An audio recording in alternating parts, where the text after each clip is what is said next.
Tell me about the whole Mobb Deep thing and how that came about. Anyway, we down there for Jack the Rapper. It was around 92, 93, right when the album came out. Okay. For Juvenile Hell. So we out there, we chilling, whatever. We used to I heard this story before. We used to fuck with Lil Dap, and you know the group home, Malachi, Nutcracker, Lil Dap, Premier, Guru. That was like our team. So we all together chilling out there, whatever. We getting drunk, whatever, chilling, hanging out, whatever. So now I see these dudes. Now I heard about these dudes, the South Central Cartel. South Central Cartel. Yes. I heard about them. I seen them in the magazine one day. I'm like, Havoc and Prodigy in the magazine, like months before Jack the Rapper. Seen these niggas. So now we drunk at Jack the Rapper. You know the little weapons we had on the cover of the album? Yes. The little sticks with the fucking knife at the end? Yes. We walking around with these shits. So now I see these niggas. I'm like, yo, that's the niggas right there. So I told Premier, and I said, yo, I'm gonna step to these niggas, right? Niggas, I'm like, yo, what's up? What's your nigga's name? Yo, Havoc and Prodigy. I said, no, that's us, yo. Mobb Deep, we Havoc and Prodigy right here, yo. Fuck that nigga stole our name for, yo. Oh, nah, it ain't like that, man. It ain't like that, man. Y'all just the East Coast, and we the West Coast Havoc and Prodigy. I said, no. First of all, before all of this occurred, we received documentation from, at the time, was Havoc and Prodigy, right? Saying that we stole their name, right? Havoc and Prodigy. But remember, me and Prodigy has been Havoc and Prodigy since like 87, 88. You follow me? And me and Prodigy had a record called Living in a Crime Way. It was Havoc and Prodigy before we was going to, and got the SEC deal. Check in to the hotel at the Marriott, and Prodigy and all them was outside because the West Coast was deep that year, so we was all congregating outside by the door. So I said, well, let me go get the keys to the room right quick. And two little bitty young dudes, probably maybe that tall, right, run up on me because I got on a linked chain and had a big Havoc on it. Big Havoc, you know, gold plate. You know, I'm a pretty boy, I want to have all the jewelry, you know what I'm saying? So I was jewelried out. And they sweated me about the name. Havoc said, I stole your name. You stole my name. Yo, y'all gotta change our name, man. Nah, man, ain't no beef, ain't no problem, man. You know what I'm saying? We just y'all the East Coast, we the West Coast. They kept saying that shit. When I'm looking, right, I got my lopes on, so I take my lopes off and like looking like, damn, these is like kids to me. You follow me? And so I said, nigga, I ain't stole shit. I'm getting, you know. And right when that happened, Guru from Gangstar. Gangstar. Pull up on him. And did some shit, you know, and calmed the little nigga situation down, okay. Right, real quick. Okay. Cause he seen me getting hostile. You remember Jack the Rapper when we used to go to that sway? Yeah. I think it was the one in Atlanta. We go there, and they were upset about South Central Cartel having the same name as Prodigy and Havoc. So we're in the lobby, and they're walking around with no shirts on, looking like they're 12 years old with Hennessy in a little Hennessy glass, and looking underage. And they run into each other, and they start saying, "Yo, motherfuckers, those are our names. We Prodigy and Havoc, fuck that." And South Central Cartel like, "Fuck you, fuck Mobb Deep," and they were going at it. I had to get in between them and give them the logical solution to the whole thing. I said, first of all, y'all are Mobb Deep, and Prodigy and Havoc is your handle name. I said, y'all are South Central Cartel, and your Prodigy and Havoc, those are your handle names, so y'all are not called that as the name of your group. I said, Dr. Dre don't be having beef from NWA with Dr. Dre from MTV Raps, and they were like, yeah, you right. All right, it's all good. And next thing you know, we got all drunk together, smoked together, and had a blast. They became friends. Did you and Guru know each other, or he just knew something was not right? He just was a good nigga, rest in peace. Yeah, I got love for him to this day. Him and his brother Godfather, I love them. You know what I mean? Because instead of letting it progress and try to jump on with them on me, because I was by myself, and so I felt like I gave him major respect because he, you know, said they're young and whatever, and you know, me being who I am, I'm not, you know, if you can be real with me, I can be real with you. So that squashed right then and there. So that was my encounter with them. I had some thing where they was about to fight. At the same venue? Or yeah, it was later on. Nah, man, ain't no beef, ain't no problem, man. No motherfucking group in the history of rap and nigga ever shook SEC. Say it again. It ain't no group in the history of rap, first of all, had ever mentioned or this SCC. It was one little guy, he was a blood guy, but it was about some 8-7 gangsters and a little gang thing. We didn't even address that because it didn't even really do shit. So let's be clear on that. Yeah. But outside of that, and this no disrespect to nobody. Of course, rest the dead. God bless Right. the dead, definitely. Ain't nobody gonna f with SCC, man. Yeah. They already knew we was lyrically killers. Production-wise, we were amazing, probably sick beyond the game. And we had all these hoods backing us. That we was representing them. You get it? That was the key. We represent the Bloods, the Crip, the Mexican, the dope dealers, the pimp. Everybody that was doing something in the street that was their way of survival. SCC had a way of giving you your profit, what you do and how you did it. But we wanted them to know this is a culture. It ain't about what hood you from, because one hood represent, and then you isolate the real poverty of everybody's struggle. Yeah. Because, you know, then you're talking about one blood gang. Oh, I represent them. That's cool. You can be from there. But don't single your hood out like it's the baddest. All of them bad. Yeah. You get it? And that's what they love, SCC, because we made sure we didn't say you better than this. You know what I mean? You know what I mean? We just gave it up for the culture. Yeah. Outside of LA, what were some of SCC's biggest markets? Streets everywhere. Okay, so pretty Nothing but much, streets. yeah. We wasn't a radio type of friendly group. No, not at all. They didn't, even when Gangsta Love came out, right? Actually used the same beat from Gangsta Love on one of his big songs. Tell me where. Okay, there it is. Okay. That's the one with Spice One. Give it to me. Ice-T and MC8 Okay. Compton Most One. Okay. That song, the original song was called West Coast Massacre. Okay. That's why Pac say you can't fuck with the West Coast Massacre, because when I hollered at Pac about getting on the song, because me and Pac had already been hanging out already. We was kind of cool, you know what I mean? We did an interview together with Sherry Carter at the Marriott at another Jack the Rapper when Pac called me in on the interview when he was getting interviewed by Sherry Carter, and that's when I would pull out the SCC poster that he was on that album. He was always cool with me, man. And Yeah, give me a good Pac story. with him. Wow. Good Pac story. I took Pac to the Spice One video, Trigger Gas No Heart. He was leaving the studio and Spice had the last verse, so I was going to pick Spice up.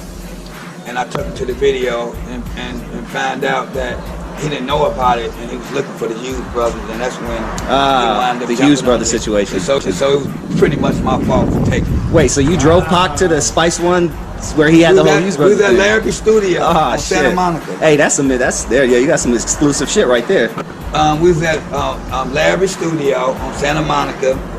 Ice, Pac had just did his verse. Ice-T was actually in the booth when I said I'm finna go get Spice, because 8 was on his way and he was shooting the video of Straight Up Menace the next day. His one brother was all beat up and all of that, and I asked him, why you leave your brother? Why you run and leave your brother? You asked me? Yeah. That's what's up. Yeah. If me and my brother was in a fight, right, and a bunch of dudes come around here right now, and then one of us is finna run and go nowhere. We're gonna get back to back and we're gonna take our ass whooping together. Yeah. Period. I don't give a period. No disrespect to how that happened, but I'm saying what me and my brother would have done.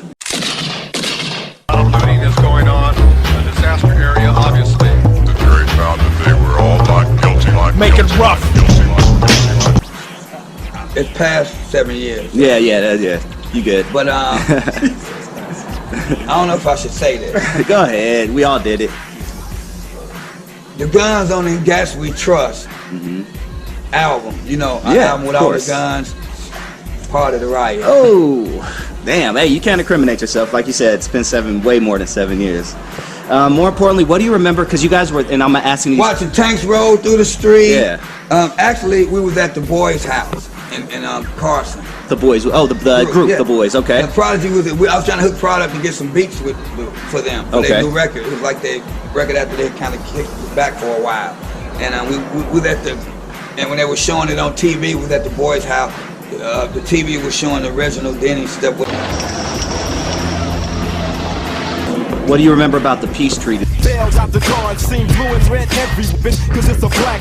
The brief peace treaty. Were you guys around then? Were you guys? That the police played part in making sure it didn't stay That it peaceful. didn't happen, of course. Come on, man. Of course. Keep it real. Yeah, yeah.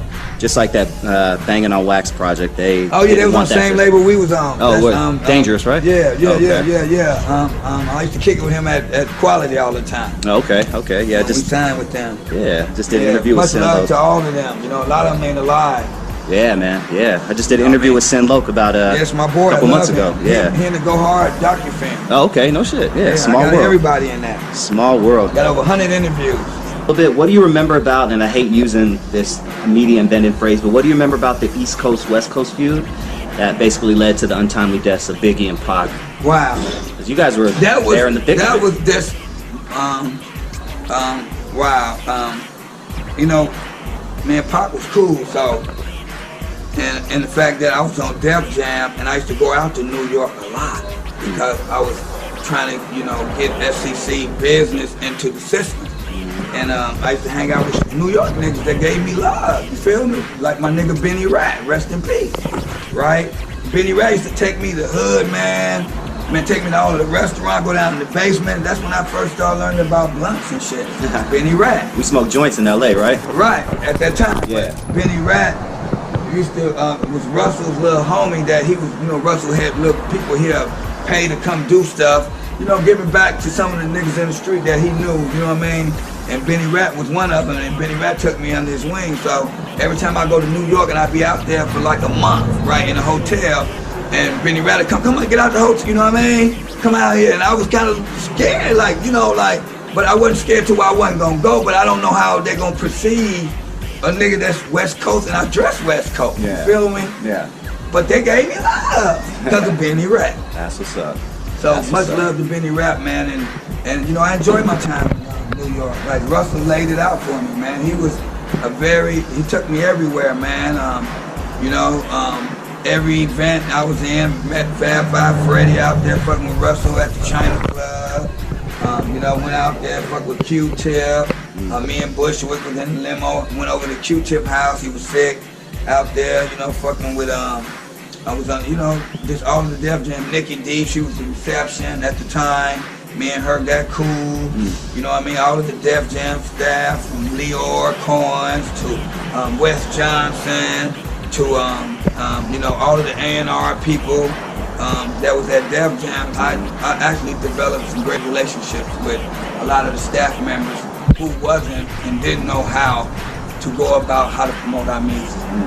And did you guys have any issues with performing outside of California during that time? All or? the time. Yeah. Like, you know, like if you go somewhere, but see, when you're a knucklehead, all you seeing is what you see. You imagerying us, right? They're from a hood we don't like. But we're representing every hood that you don't like and the ones you like. So we're not trying to single nobody out, and then after a while it became respectful because they seen when we did Bring It On, well we named them there all of the gangs at that time that was relevant, and not saying the ones that we did name wasn't relevant, but we couldn't get every hood and set in the song, but we try to pretty much cover with Bring It On, the first song on the SEC album, Gas We Trust. Were there anybody that SEC or you specifically didn't really get along with? No, we pretty much was well respected. Yeah, Because we was from South Central, first of all, LA. So once people started getting on to the culture and seeing that we're, you know, not just rapping on a little label now, we on the biggest label in, you know. Yeah. And then people recognize now. And then our first video with MC8 and Big Mike from the Ghetto Boys, Gang Story, just went crazy with it. Feel me? Yep. That video showed the street side of being a G. Follow me? Yep. Tell me about how it worked when you would connect with, like, even before Def Jam. How would it work when you say you want to do a song with a Spice One, you want to do a song with MC8? Do you call each other on the phone? You have your boy call his boy? Or how did that work? Well, first of all, you gotta have some relationship with them. So you have to know them prior, because it wasn't as easy like calling somebody's manager and setting up stuff. A lot of people was pretty, you know, based on if they had a big deal like Spice or E40. But I actually met the owner of Spice One's label, Georgette Willis, and that's how I was able to get to know Spice. I met her at, you know, hustling at Abbey Road one day. And then, you know, I wound up getting real cool with her, and that's how I got to meet Spice and want to hang out with Short and Banks and Also E40 and all of them. I was in the Sally Cell video with E40 and all us having a water gun fight, dumping water on Captain Save a Hole. You know what I mean? So what's next for Havoc? Wow, I want to go out into the sunset, man. You know, like I want to win that NBA trophy or that World Series, and go off into the sunset, man, to greatness. You know, and my greatness ain't defined by money or property or whatever. It's my heart and my soul that's going to the man that made me, and that's God. So, you know, God has blessed me to take on many challenges in my life, and right now, become the best man I can be was the real challenge. Feel me? Like that became more of me because of so many years of being Havoc.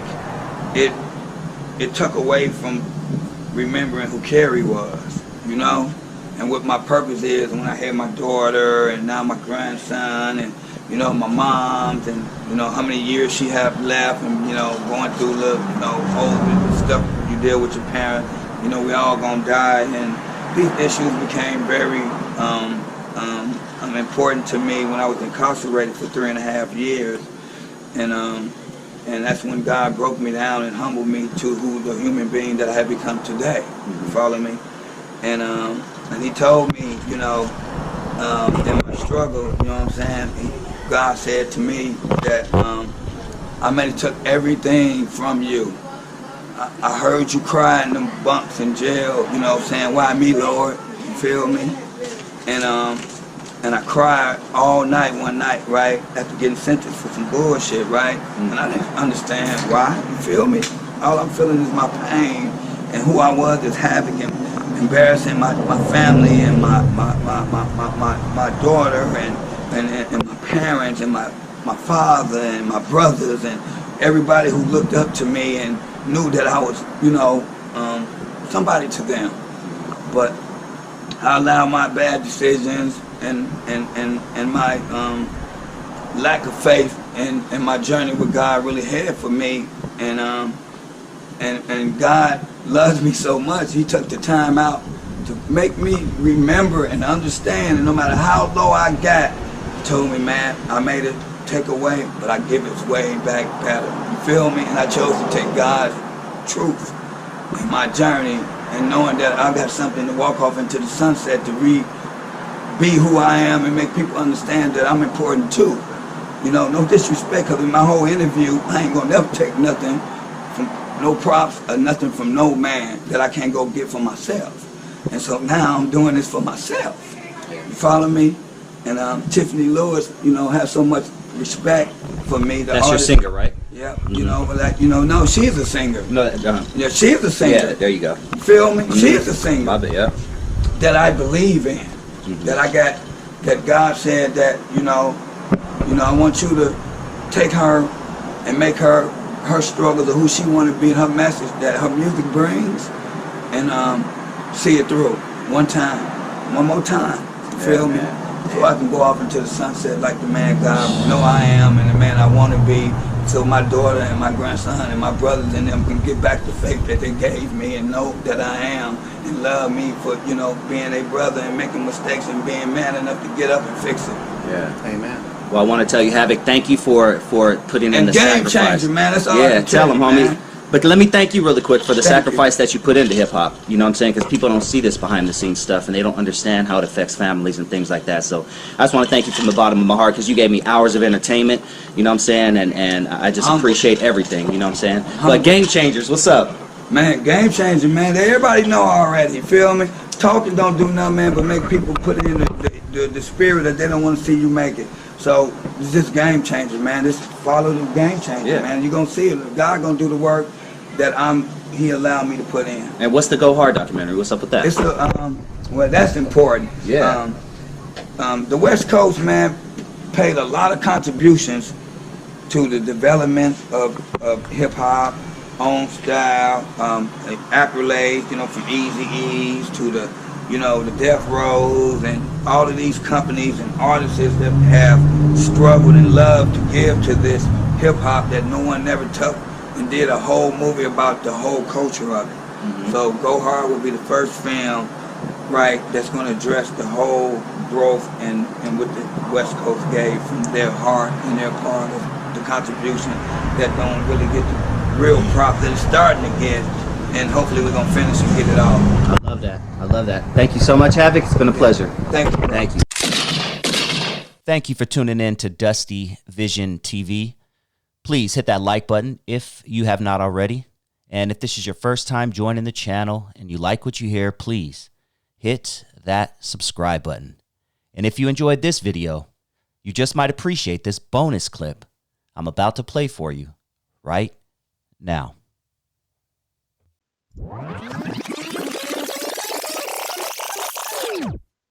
The day after the Super Bowl, I did a segment on Serena Williams sea-walking during the halftime show. I thought it was unnecessary. It threw me off. I didn't really care for it. I thought I was the only one who thought this, but as time has passed, I found out that although a lot of people celebrated it and thought it was cool, a lot of people I know, civilians, and people who are once in the lifestyle, also felt it was unnecessary. My colleague Alonzo Williams and I discussed this very topic. Here is his response to Serena Williams sea-walking at the Super Bowl halftime show. I thought it was unnecessary. Okay. I didn't think it was necessary for the first Super Bowl. A lot of people forgot that when they were coming up, the Crips jumped on their daddy. Allegedly, the Crips killed their sister. Okay. Maybe the dance has gotten so popular that people forgot what it represents. It's just that the initial impact for me was, why are we doing that again? Now, this man who is 20 years my senior shares exactly the same thoughts I shared with you guys almost 2 weeks ago. You can go back and check out the original video. I just thought the Super Bowl halftime show is not the place nor the time. There is a place and time for that. Sure, go ahead. Do that at the Hood Days. Should do that at the 7-Eleven while you're waiting for your Slurpee. Whatever you want to do. But the Super Bowl halftime show, I don't think was the right place for that. I thought it was unnecessary. Same thing I said. I thought it was unnecessary. It could have been left out. The show was great. Don't get me wrong. The show was great with it or without it. But you know what? The show would have been just as good without it. It threw me off when I was watching it. I'm like, why is Serena Williams sea-walking? Then I started thinking about the history that everybody knows the history. Alonzo Williams just mentioned it himself about the unfortunate situation with her sisters and allegedly her life being taken by the blue team. So as I'm watching the Super Bowl, it literally threw me off for about 45 seconds to a minute. Like I was like in my head because I think a lot. And I just started thinking about all that. And I'm like, she's not affiliated with any. Did she get jumped in and I didn't know it? Is she a Crip now? Why is Serena in my head? Why is Serena Williams? But then I relaxed and I got to enjoy the rest of the show. And then I had to watch it back again because I didn't know what happened a minute after Serena Williams sea-walked because I was still thinking about it in my head. Like, why was she just sea-walking? But let's keep it pushing. Okay. I didn't think it was necessary for the first Super Bowl. I didn't think it was necessary for the first Super Bowl either. It's a little more palatable. A little more easy to swallow. Pause. No Diddy. When Snoop, a real person who was really a Crip, or is really a Crip, is doing it. A little more palatable. Even though I could almost bet money, I'd go to Las Vegas to bet all my money right now that Snoop hasn't done any Crip activities in the past 25, 30 years. I'm just guessing. I mean, I don't know. Snoop showing up to the Hood Days? I don't think so. I don't think he's showing into putting in work. But he's still representing that image. All right. It's cool. He's one of the best figures in hip-hop, and not only hip-hop, but, you know, pop culture. So I'm going to give him that. It's all good. But once again, that's what I was thinking as he was sea-walking during the first Super Bowl. 2022, was it? I was like, why? Why? A lot of people forgot that when they were coming up, the Crips jumped on their daddy. Speaking of Serena Williams, there was an issue allegedly where her dad was, hit up by some people on the blue team. Allegedly, the Crips killed their sister. If you don't know that story, go down the rabbit hole and check out that story. The Game even mentioned it in his song Dreams. Dreams, dreams, and I brought you all my dreams because I love you. It happened around 2003, if I'm not mistaken, and that is when their sister, I don't want to mess up her name. Price was the last name I do. I'm not going to mess up their name. But RIP to her, and that's a sad situation. But this is what I'm thinking about. Why is she doing this on national TV? Allegedly, the Crips killed their sister. In front of the world. Why? Okay. Maybe the dance has gotten so popular that people forgot what it represents. The dance has gotten so popular that people forgot that, oh yeah, this was originated by one of the, let's keep it real, deadliest gangs in history.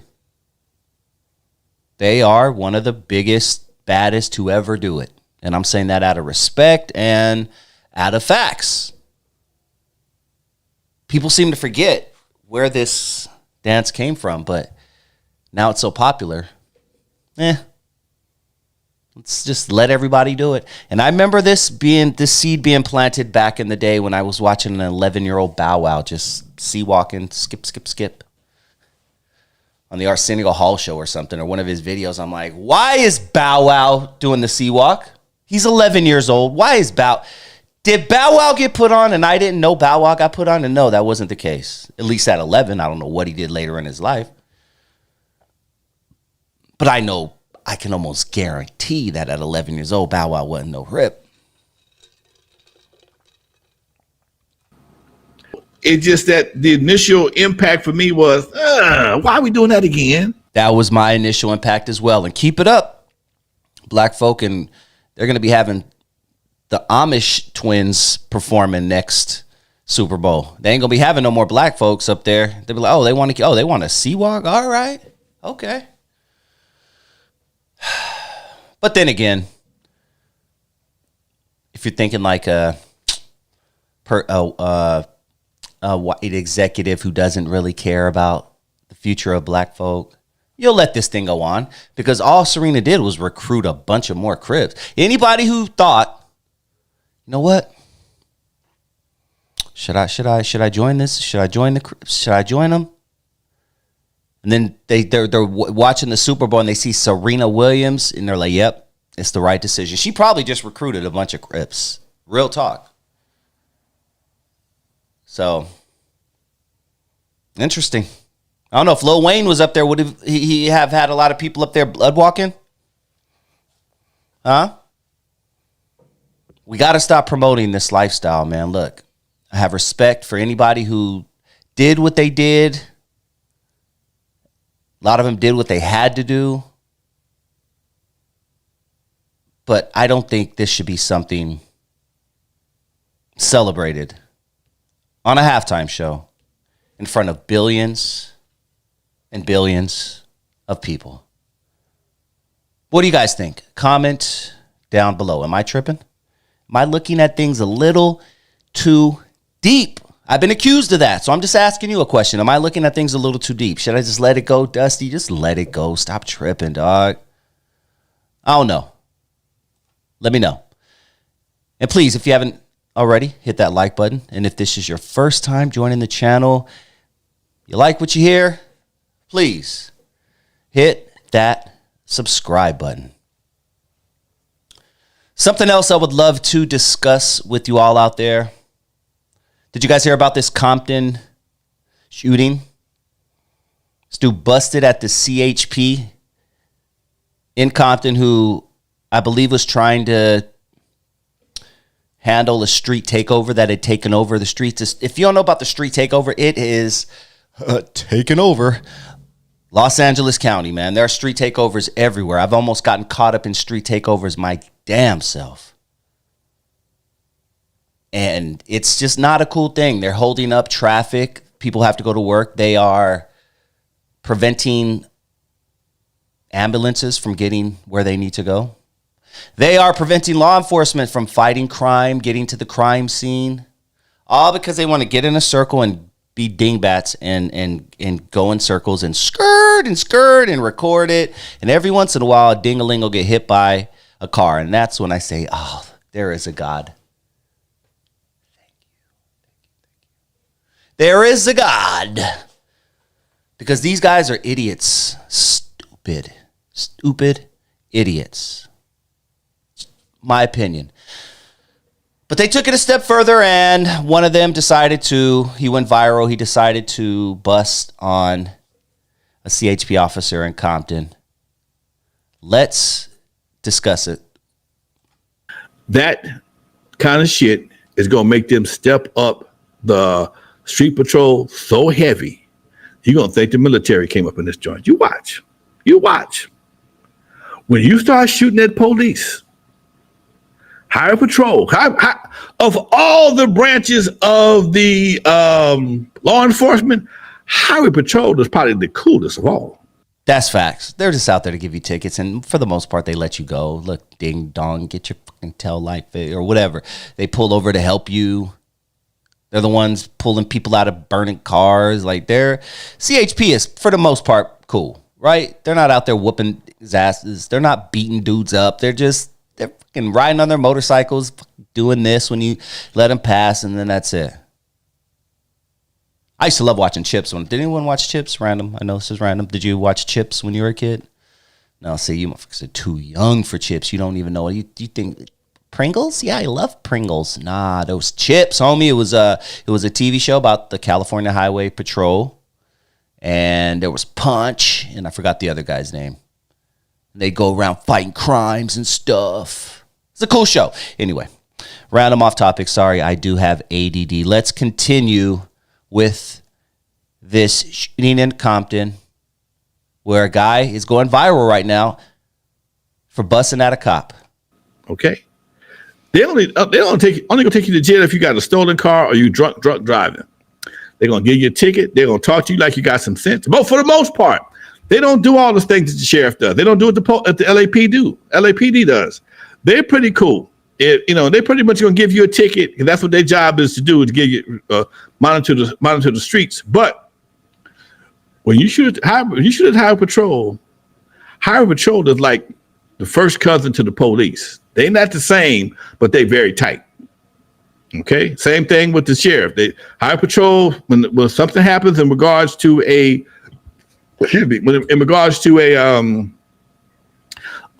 rough situation, the sheriff and the LAPD or any police department back up the Highway Patrol. They not no punks by themselves, but there's not as many. Or they statewide, but there's more cops in the area than it is Highway Patrol. What I'm saying is, though, when he went back to the station and told them or showed that police at a Highway Patrol car with holes in it, you niggas are messed up. I'm sorry. You know that Menace to Society line? You know you done fucked up, right? No. You know you done fucked up, right? You know you done fucked up, right? You know you messed up. See, this is how this works. And I'm 50 years old, so I know I'm pushing 50, so I know how this all works out. I've seen it all before. What they're going to do is they're going to start enacting those 1994 crime bill laws again, and they're going to lock you motherfuckers up again, and the whole 3 strikes thing is going to be coming. You're going to be doing 25 years because you decided to steal a Laffy Taffy out of the liquor store. Is this what you want? They lightened the laws for so long, but you think they're going to let that continue to happen when niggas are busting at cops? They are not going to let this continue to happen. They're going to start locking you mofos up again. And here we go again. Then it's going to be it's racist. Oh my God, they hate us. They hate black people. They hate niggas. No, It's all your fault. Stop doing this shit. We got to stop committing crime and blaming it on other people. It's us to commit the crime. Look, yes, there are crazy laws and shit like that are in effect that keep us down and does oppression somewhat still kind of. Man, knock all that shit off and just do right and pay your goddamn taxes and go to work and feed your kids and just shut up and go to work. Like, and I guarantee if you just shut the fuck up, go to work, pay your bills, make sure your kids have food on their table. For the most part, you're going to be fine in life. Stop being a nigga and expecting them not to treat you like a nigga. Stop doing that. It's so annoying. I hate seeing my people, oh my God, they don't like us. They hate us. Oh, fight the power. Stop fucking committing crime. How about that? Something to ponder. But let's continue. This Compton dude who decided I'm going to go viral and busted at a CHP officer. Fools and messed up big time. When they come out for these street takeovers, they're gonna come like the Gestapo, man. The Gestapo. If you don't know what the Gestapo is, look it up. Oh, they're gonna come in, especially with this dude in office right now. You think he's playing? Oh, he's gonna trickle down and like, look, you need to get your crime on. He's gonna start looking at the cities with the most crime, be like, look, you need to figure this shit out. Don't play. Stop playing. Somebody gonna tell on homeboy. Facts. They gonna put pressure on everybody's ass out there to tell on homeboy. Because that's attempted murder on the police officer. They are going to find this dude. I guarantee. That is attempted murder on a police officer, man. You can't do no shit like that and walk around here free. They're gonna follow all those cars home on camera. Yep. They're gonna follow everybody. Somebody who knew who that was, because he was doing it for the gram. They're gonna follow there was so many cars there. They're going to follow, and if the cops have one thing, is they have time. Especially if you're busting at them, oh, they got plenty of time. See, you're gonna be sitting at home 6 months from now, 12 months from now, 2 years from now, maybe thinking, I got away with this. I got away with it. And then 6 o'clock in the morning, a bunch of cops are gonna bust your front door down. They're gonna come in with boom right to your head.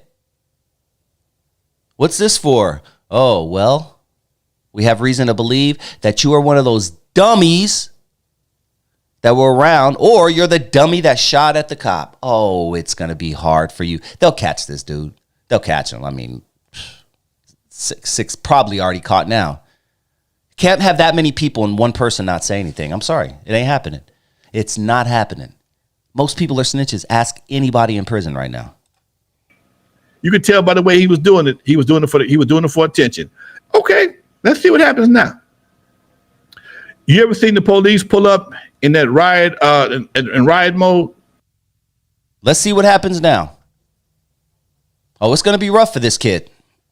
Anyone involved, anyone who tried to harbor the person, anyone who drove him home, anyone who he told in confidentiality and they don't fess up, oh, they're screwed also. But someone will tell, because most people are snitches. That's why most people don't join gangs, because they know they're snitches. That's why I didn't join a gang. I knew I was a snitch. I'm snitching on you. If you don't let me out the car like Trey, I'm snitching on all of us. We're all going to prison. Me, you, Monster, Doughboy, Dookie, Lil Chris in the wheelchair, we're all going to jail if you fucking with me. If you don't let me out I'm Trey, let me out the car. Let me out the car, Doughboy. Most people are Treys in this world. That's why you shouldn't be doing crime with most people. If you're going to do something, do it by yourself. I'm not condoning that type of behavior, but if you're going to do something, do it by your damn self. But what do you guys think about this kid in Compton who had the bright idea of busting on a CHP officer, a California Highway Patrol, probably by most parts the coolest law enforcement dudes out. They don't know, but they'll give you a ticket if you're speeding and you're a dumbass. Yes, they'll give you a ticket, but they're not whooping ass like the Long Beach police have in the past, or the LAPD Rampart District. CHP are just riding on their little motorcycles, giving you that if you get over and let them. That's all they do. But I don't know. What do you think? Comment down below. And if you are enjoying what you hear, please hit that subscribe button. I would really, really appreciate if you hit that subscribe button if you want more of this. I love the direction my channel's going in. My numbers are doing well. So I'm very, very, very happy with the route I'm going in. So I just want to thank everybody out there for giving me the support. I truly, truly love you. My haters, especially, because you guys support me more than anybody. It's so crazy. But anyway, let's continue on. What do you guys think? A lot of people mad at Trump. Shocker. I still feel like I'm starting to feel like most people are rooting for him. You don't want your president to fail, right? Like we don't want him to fail. I mean, I don't know. For some reason, I feel like a lot of you ding-dongs out there want him to fail. Yeah, I want to get more poorer. Is poor even a word? I want to get less wealthy. Yes, I do. I hope he fails. I don't get people. Trump comes in and literally does a bunch of shit. Everything he said he was going to do. 3 months ago, 6 months ago, 9 months ago, a year and a half ago. Everything he said, he was like, I'm going to do this on day one. I'm going to do this. I'm going to do this. And he did it. And motherfuckers are surprised. Damn, no, hold on, dog. I thought you was going to do all that within 4 years. Trump got his to-do list over. Trump knocked out his to-do list in 3 days. They were like, Mr. President, that was supposed to last you 4 years. The last administration didn't even do half of that in 4 years, but you just knocked it out in 3 days. That's right. And I'm going to get rid of the penny because it's brown, and we don't need more pennies because they're brown. And Lincoln freed the slaves, so, oh my God, I do a horrible Trump. But seriously, people are mad at Trump. They're upset at Elon Musk. Oh my God, Elon is the new president, and he's going to take over. People are actually upset that someone is looking into the money of where our taxes go. Someone is actually upset that someone came in and said, hold on, before we just start shelling out all these billions and billions, maybe even trillions of dollars in taxes, why don't let's see where this is going first. Can we see where this is? Oh, and then they start to see, 50 million is going to condoms in another country. Oh wait, 100 million is going to this country for this reason. Why doesn't all that money stay here? When I say it, it sounds like common sense to me. But I think people are so clouded with their hate for Trump. Their Trump derangement syndrome is a real thing. It's a real thing. They're so blinded by that they don't realize dude is literally helping us out. He's going to give us more tax. It's going to help us out. It doesn't just help out white people. No. It's helping out Americans. Say it with me. Americans. Whether you're white, black, Hispanic, Asian, whatever you are, his plans are helping out Americans, not white Americans. Not a certain sector of them. It's helping not rich Americans. It's helping out the average American, and you people are upset. Help me understand that. Help me understand how you're upset that Doge has found out that allegedly there's millions of people, over 100, still collecting Social Security. May not be a fact, but it's something to look into. Why would you be upset that they look into that? You know what? You know why? Because, well, first of all, the Democrats at the higher ups, they know they're about to find a bunch of shit that they've been doing and getting away with for the past 30, 40, 50 years. And now it's going to come and be exposed.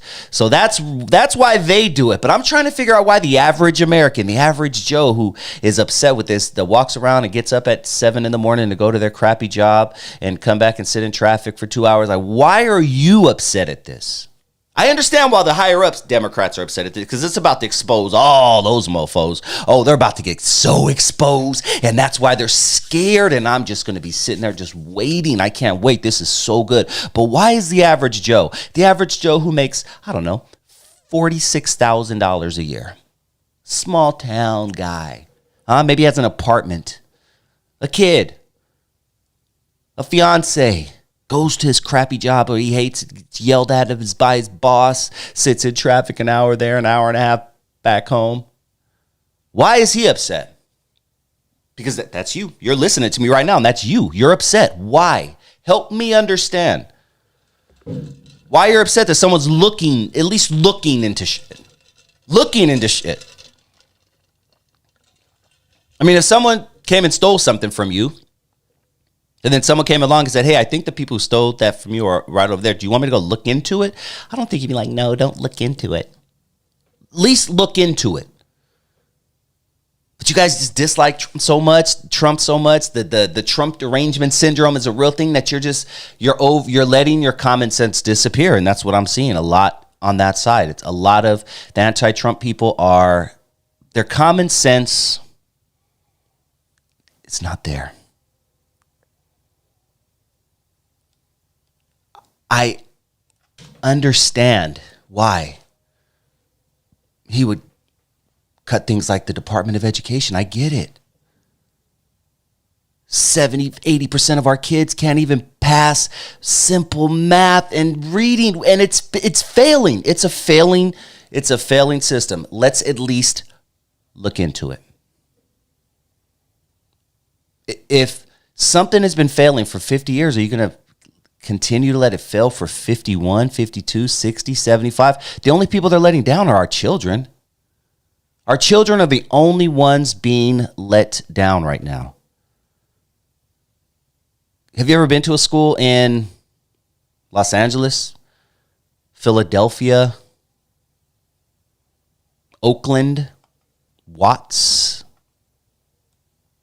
Have you ever been to a school in Baltimore, Atlanta? Yeah, something needs to change. But see, then you go to a school. I live in Los Angeles, and Orange County is a short 30-minute drive from where I'm sitting right now. I don't see that in Orange County. I don't see that in Orange County. Anyone who doesn't know Orange County has a lot more white people, a lot more pale homies, the Caucasian brothers. Why is it not happening there? They have the top-of-the-line books, top-of-the-line technology, laptops in every class. Kids take laptops, like all that. But then you go to a school in Oakland, and you don't see that.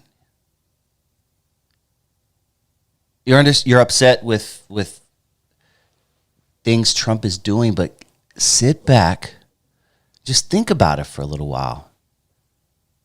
It's a lot of common sense things that he's doing, in my opinion. But let me know, am I tripping? Am I giving Trump too much credit?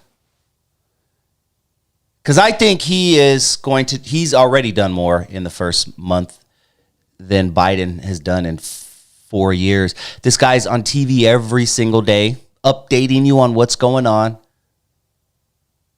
This is what I want as a president. I don't want a guy who disappears for 4 months like Biden did, just out of nowhere. Do you remember when Biden just literally disappeared? And then he popped up looking like he was all hopped up on some just walking like a robot. You guys remember, I don't want a president who disappears every 4 months. I'm sorry. I want a president who's updating me every single day. And damn it, that's one thing we're going to do is going to get some updates from Trump.